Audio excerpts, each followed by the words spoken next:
Hello, everyone. Joe and Randall on this special 4th of July, River City Media special guest, and something I had to do today because I was overwhelmed by a piece of art I saw. First of all, let's bring in our friend. We've had him on other shows from the Chronic Network. Welcome in, Jerry. Hey, how's it going, brother? Thanks for having me. Hey, man, how are you tonight? It's a good holiday. It's beautiful out, isn't it? Yeah, it is. It's beautiful. I'm feeling good. How about yourself? I'm good. I'm good. I wouldn't have interrupted your holiday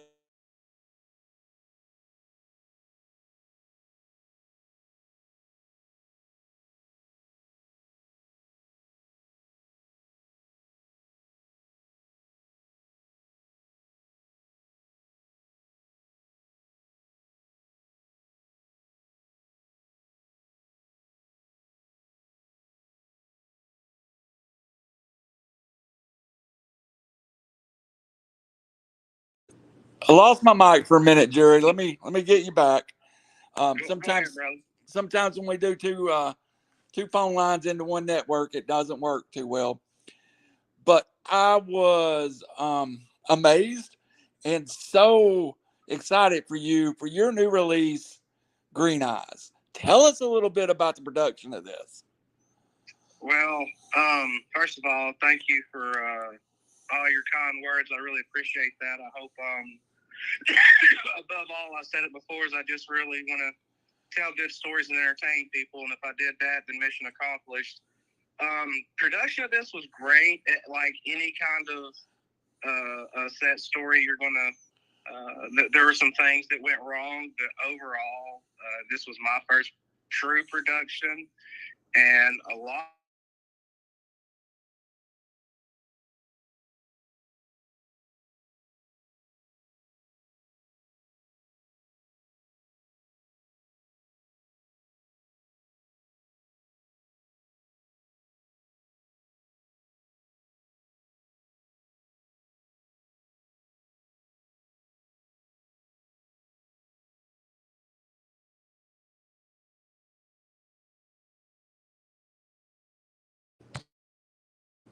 I keep losing the mic for some reason. We'll see if we can stay on this time. This really had a feeling of Blair Witch Project meets horror movie meets. It was really well done. Well, thank you. The whole idea that I had was I like to make movies that I might have found and picked up at Blockbuster back in the day in the horror section. So that's kind of the era thing I was trying to go for with that. But it was what's that? Yeah. Now on the filmmaking, as far as when I started, this is a funny story. Actually, about 6 months ago, I literally knew zero about filmmaking. Really? I never edited anything. I never really filmed anything. I mean, I filmed my podcast, but I didn't know about lighting. I didn't know about filmmaking. And through YouTube University and our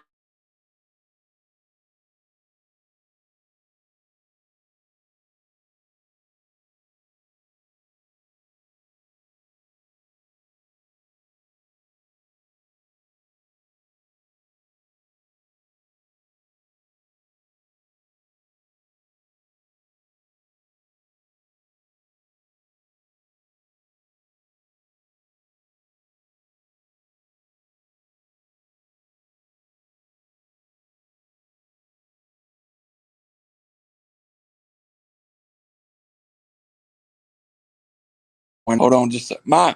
Sorry, everybody listening to us. I'm having mic issues. I monitored it, but every now and then we might go out. There's a lot of story to this, Jerry. Yeah. I have, as I said, if I got a good response, which I did, I already had some ideas floating around in my head. So there's a couple more things coming out from Green Out Productions, but there is a Green Eyes 2 script in the works. And, and if it gets enough interest, then one day any of these get enough interest, then I'd be more than glad to flesh it out into a full-length feature. How long did this take to shoot? Was this a 1 day shoot, 2 days?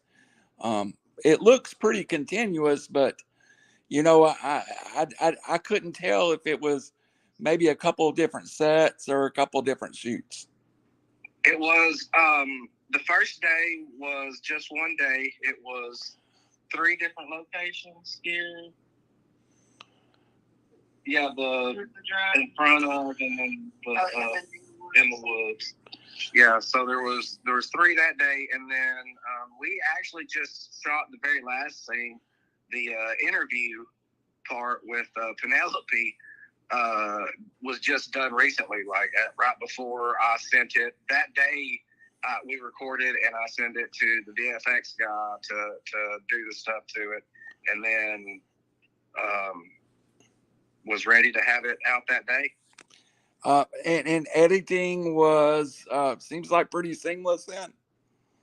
Well, no, we went on Location Scout and found John Ingram's actual grave in Chickamauga Battlefield, and probably just assumed it's listed. You can hook up the Google to it, Google Maps and stuff, and we've been there at least once, but it been quite a while since we went, so we had a whole caravan of people driving around to a false positive on Google Maps, and then we tried to find it elsewhere until finally I just decided on a secondary location. But that was really the only thing that I can say actually went wrong. Everything else went really smooth. I really didn't have to do a lot of takes with the guys. Their acting was on point. Some of them have done little bits of acting here and there, but Duke is the only real person I call an actor among the group. So for them to have held their own with him, I thought was spectacular as well. Well, let's go through that cast a little bit. And again, Jerry, I'm overtaken by the effort, and I think let me encourage you. If there's any resources, I've already told Duke if he ever needs a sports announcer in any of his programming, I'm volunteering. If you need a sports announcer, if you do Vampire beats Blue Santo, I'm there. I'm your sports guy. But I want to go through your cast. We talked about Duke Ralston, a great friend and business partner of mine. He plays one of your leads. Kind of, to me, the little short kind of seems through him. But where did you find Duke and his involvement in this? Well, I actually met Duke online. I had got him and Neil for a episode of Chronic Conversations for a special Friday the 13th episode I had a double feature, and they were one of the features because he's also the star of Tennessee Macabre, a really great old-timey, host of a spooky movie type of deal called Tennessee Macabre. Straight on Tingler Television and on Facebook, and I was already a fan of that, so that's where we first met. Straight out of 1975, Dr. Shock, ABC. When I was a kid, it is a great program available on Tingler TV and Outer World TV, all over the place. Look up Tennessee Macabre. Duke does a great job, and so does Neil. Whole little story going there. So Duke, what was Duke's character? Did you have a name for him? Yes.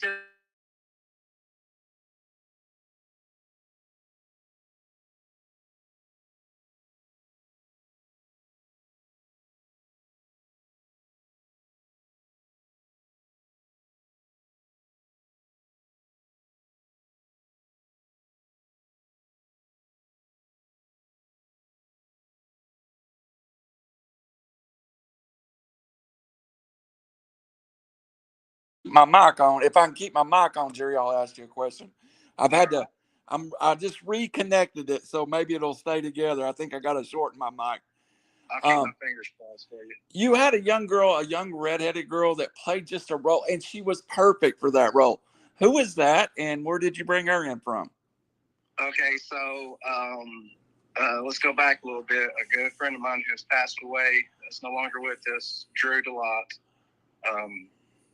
Drew Game in wrestling. Yeah, I know Drew.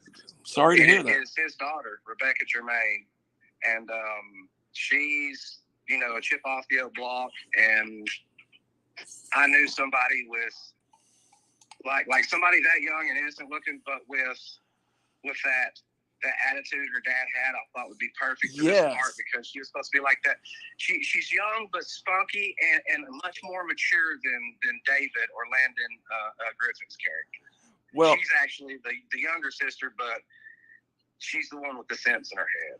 Yeah, and what I loved about her character was exactly what you described. While talking to her older brother, who we'll get to in a second, she was almost uh,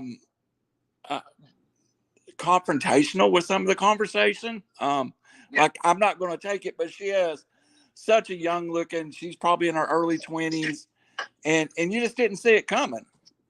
Yeah.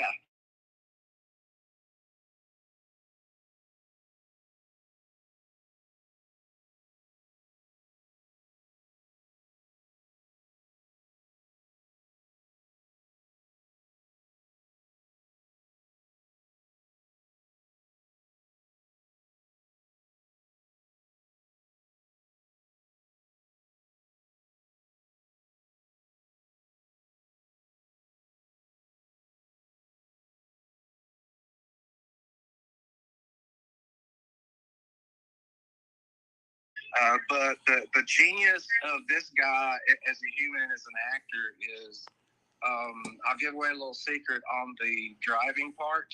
Did you see where he speaks? Yes. I had given him an extra camera because in it he plays the guy that does the filming, and he actually shot that himself and ad-libbed it. Wow. Yeah, and I got the little SD card back, and I put it in my computer, started looking through all this stuff, and it was gold. So he literally added a pivotal scene that I don't think the movie would have been as good without that. So I knew I definitely had a diamond in the rough with everybody I was working in for different reasons, and for that reason, and we had such a good time. You'll be seeing these guys back again a lot in Green Dot Productions. All right, I want to. We're going to get to the movie what we can, because I do not want to spoil this for anybody. Anyone that's looking for it can go to the River City Media page. It is pinned to the top of the River City Media page, and it'll be there for the next couple of weeks. You had a young lady play like a park ranger type, and she played the park ranger perfectly. I meant to ask you, is she really a park ranger? No, she is not. She was kind of a last minute ad. She hit me up through Facebook. She's another friend of mine's daughter that I've known since she was little. And so she wanted to do it, and I was like, I still have that part. And I wasn't really sure what I was going to do with a couple different things. So I asked her if she wanted to do that. She said, yeah, sure. And a little foreshadowing, she has her own horror short that we'll be filming in the future that I just finished a script for as a little teaser. Oh, please put her in contact with me, as I'm planning on branching into this. I've got so many friends into this horror industry, shorts industry. I just want to branch a little bit into it. What was her name? And so her name is Mackenzie Thrasher. Okay. And also that one, the new one coming up with her, it'll be titled House Guest. We'll also have Rebecca Germain returning in a role in that as well. Oh, nice. All right, we can't forget the most important part. The one you need to give credit for that probably put up with a lot. Your reporter, who kind of wraps up everything and kind of throws it to the end. And who would that be? That is Penelope Poole. That's Poole, not like the swimming one. Yeah. LOL. But that is my beautiful wife, star of Getting Baked with Gran, and sometimes co-host on Chronic Conversations, Jennifer Leonard, Jen, or otherwise known as Gran. And she plays it so straight-laced that it just kind of, it's just so funny. I mean, I actually found myself chuckling at her. Yeah, she did a phenomenal job too. We were messing around doing some stuff, one of my practices, and I was, directing. I'm a first-time director, so I know communication is very important to get across to them what I'm trying to bring out to tell the story. And in that situation, she like did it so perfectly to exactly how I envisioned it that I didn't even have to give her direction. So I was like, okay, we need this part. We need to stretch this. I need to give her a little something. She's really good. And then, of course, the director is probably the hardest person to direct, yourself. And I can't imagine that you're trying to direct and you have something you want to get across in this role too. You got a little conversation going in your head?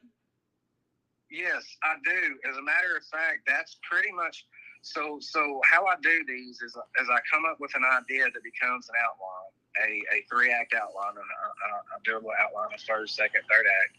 And then in between that, I will listen to my schizophrenic brain, and the story will literally play out, or I'll hear the conversations happening, and people are like, where does that come from? I'm like, I don't know.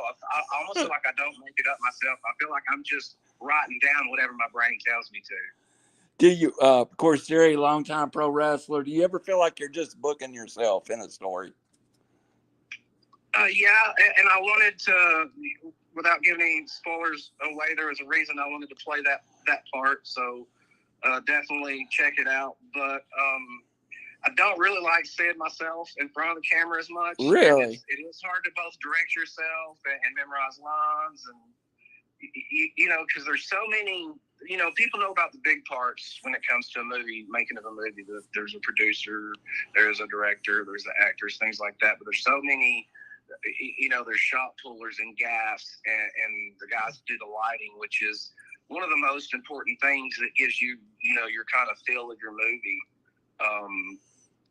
and can make or break a movie in the editing. There's so many different things that you got to touch on and do, and of course the directing in itself, that it's really a relief to me when I have things coming up that I don't have to be in. I do enjoy acting. I'd much rather enjoy probably doing something for somebody else where I get hired for a part than doing one of my own, but you'll still see me in some stuff.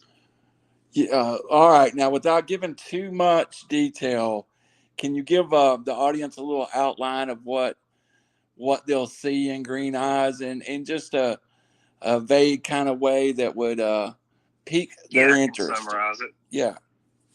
Okay, so basically, it's a documentary team, and they have a decision to make. They are trying to decide whether they want to do their next documentary on John Ingram, who is a real life person you can look up, or Green Eyes, who is also a real life thing that you can look up. And part of the cast wants to pull them towards doing what they feel like would be easy money, and the other one wants to kind of keep their integrity intact and go towards the heartfelt story. And it just so happens they get a chance to at least take a little time to go investigate, and you get to see how the rest of the movie plays out with a fun little ending that'll probably leave you wanting to see, hopefully, the part 2. Yeah, and I'll be honest with you, the ending kind of caught me by surprise. Folks, you know, I've said it's 6 minutes long. You'll be shocked by how invested you get in these characters in 6 minutes too. And just to not did you, when you wrote, I'm trying to figure out a way to phrase this not to okay, I got it. Did you play on, you know, we all grew up in this area. We've all heard the Green Eyes story. Did you get that as inspiration, kind of like, oh, you know, I want to pursue something local that a lot of people will know about? Yeah, you know what? The story itself I heard growing up, and it's always fascinated me. And probably 20 years ago, I teasingly talked about writing a little script and doing my own video, because I'm a horror movie addict, and I often wondered that it was such a great story. Why was there no Green Eyes movie? So when I first decided to do my first short, that's the first thing that came to mind, and I started researching. So some of the stuff is made up around it, but there's a lot of truth and historical fact, and basically you could say it's based on a true story. You know, I was in the park, and I'm going to tell you my green eye story. I was in the park one time at dark and walking around with a girl, and I swear, Jerry, a lightning bug a few foot away put us scurrying to the car and out of the park because in our head it was green eyes, you know, and it's such a a story that everybody, and when you're on that battlefield, there is a feeling of something bad happened here. You know what I mean?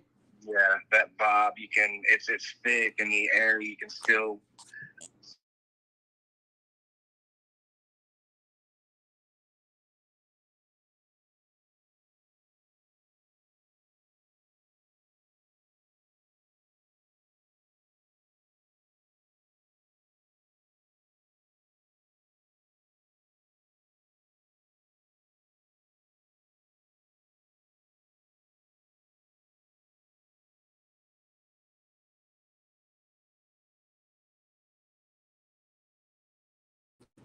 Our mic held up for 20 minutes and then it finally popped. But hey, you know, we just got to hold it in the right. I've got to shorten the cord, so I just got to hold it right.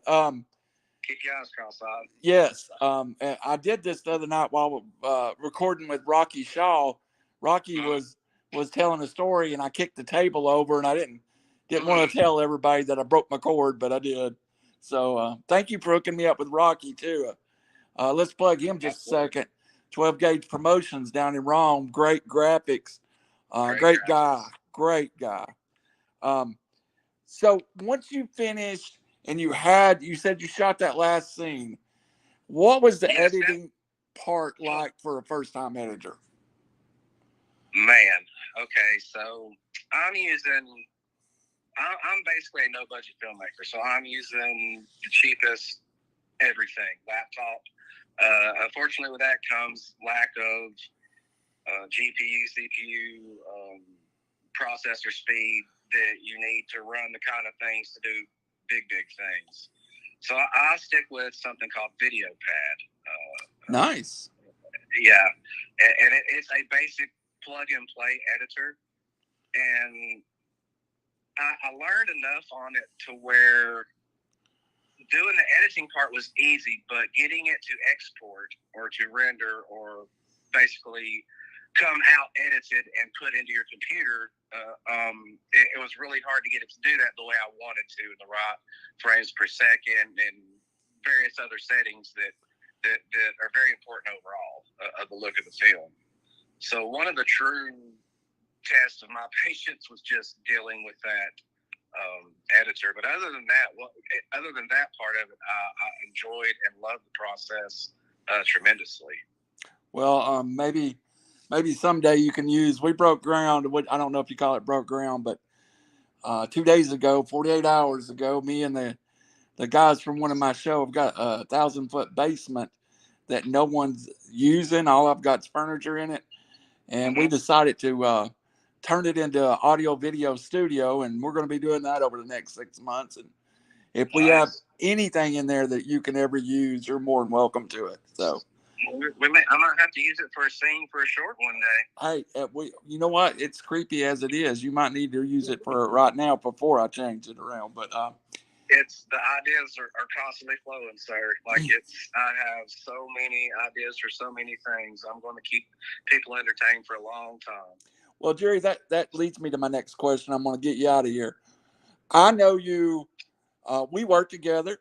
We both had jobs and we still do. We had jobs, and then you were a pro wrestler, and we both worked for a glass company. What I tell people the best story that I have is my journey into podcasting. What's your journey into short movies, into shorts, and your chronic network even? Well, it's crazy how the universe works, because everything filtered into the path I'm on for the filmmaking. Everything I've ever been interested in my life, from stand-up comedy to writing, which is, I believe, my true talent and blessing, and everything else is basically storytelling, whether it's pro wrestling in the ring, I'm telling the story. Yeah. Stand-up comedy, you're telling a story, or writing short stories or blogs. And I never. It was like it's similar to my love story with Jen. Like you don't really.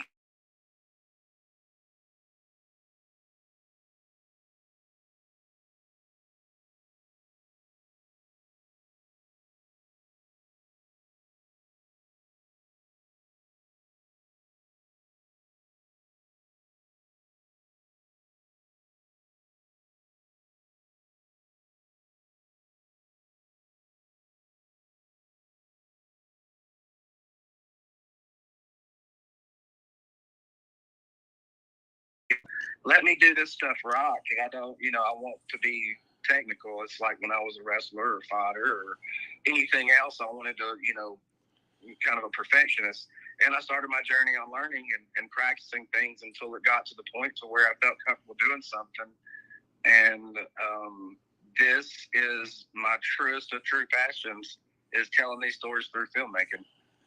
Jerry, it's amazing. And I had a friend get into podcasting, and then I went on to their podcast, and then I wanted to start my own podcast network. And then for me, I really love talking to people. I love to hear people tell their stories. So it's kind of strange. I've ended up enjoying asking questions more than anything in the world. So just to get on here and talk to you and ask you questions and hear how this all came together, it's a great passion. And just like for you, it's amazing how these passions just walk into your life and you really don't see it coming. And thank you to everybody who supported this passion, because from, the people that volunteered, because it is a no budget production, to the people who watch that take time to subscribe or click like or do anything where you're giving me a little piece of your time. Like, that to me is one of the best gifts you can give in life. So thank you to everybody who's done that and supported the show or any of the shows or these shorts in any way. And thank you for always supporting us as well with RiverCity-Media, Randall. Hey, anytime. Maybe we'll let it sit out there and not have people surprised by it, or leave their surprise alone.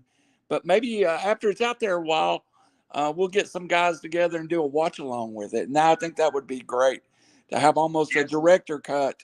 Have you here, watch a little bit of it, talk about it, and do almost a watch along. But I don't want to ruin the surprise yet, so I want everybody to find it first. Maybe a few months from now, we'll do almost a watch along together. That's right. There'll be spoilers soon. Not only in that, but I will be releasing at some point in time a 2-minute behind the scenes plus some bloopers and fun footage of Penelope as well that I think everyone will enjoy as much as they do the movie. So be looking for that, and make sure you go ahead and go get this watch. Let's get these numbers up, and I'll get started on that second one for you. Absolutely. Jerry from Chronic Networks here, and I won't keep him too long, but appreciate your time, buddy, and I appreciate you anytime you can just jump on and give us a few minutes. Absolutely. For Randall and RiverCity-Media, thank you for joining us, and keep watching. And again, at